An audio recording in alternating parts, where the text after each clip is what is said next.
Hey guys, I want to talk about the 12th episode of Luke Cage, the penultimate episode of Season 1, Soliloquy of Chaos. Full spoilers go, so this is the second to last one of Season 1. If you haven't seen that, if you haven't gone up to that, I'm about to ruin it for you. All right, let's go. I thought this episode was all over the map in good ways and bad ways.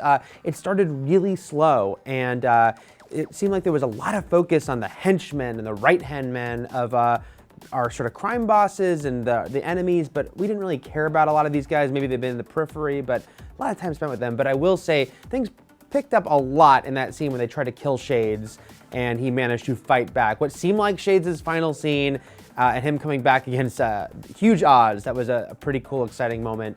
Then there was the whole thing with Method Man. Now, a little bit of that had been in the final trailer for the show. Fun scene when Luke saves Method Man, but then we kept going with Method Man. That's what really threw me.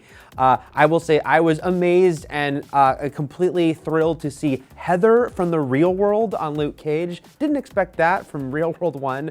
Her and Sway, two MTV alum, in real life they have a radio show. Here they were interviewing Method Man. Very strange sequence that was incredibly unsubtle and on the nose. There's been a lot of talk about Luke Cage as a very meaningful show when it's debuting in 2016 because it's about a bulletproof black man and what that means in our society today. But it was kind of strange to have a scene where characters just said that, and not in a conversational way, in a very like they're writing about the show Luke Cage way. So it kind of took me out of the show how direct it was with that.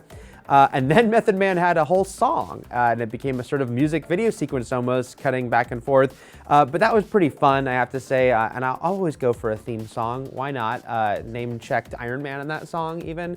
But still, a strange sequence that was very on the nose. I get it, and I thought it worked to some extent, but it also was a little bit of a distancing moment. But then the episode ended on a great note, which was all the characters coming together in the way they did, because it kept changing what you think was gonna happen. I thought, oh, Luke's gonna have to work with Shades and Mariah. That'll be interesting. But once Misty popped up, which surprised the hell out of Luke too, that changed everything. And then of course, Diamondback shows up wearing a fun, goofy variant on his very goofy comic book look.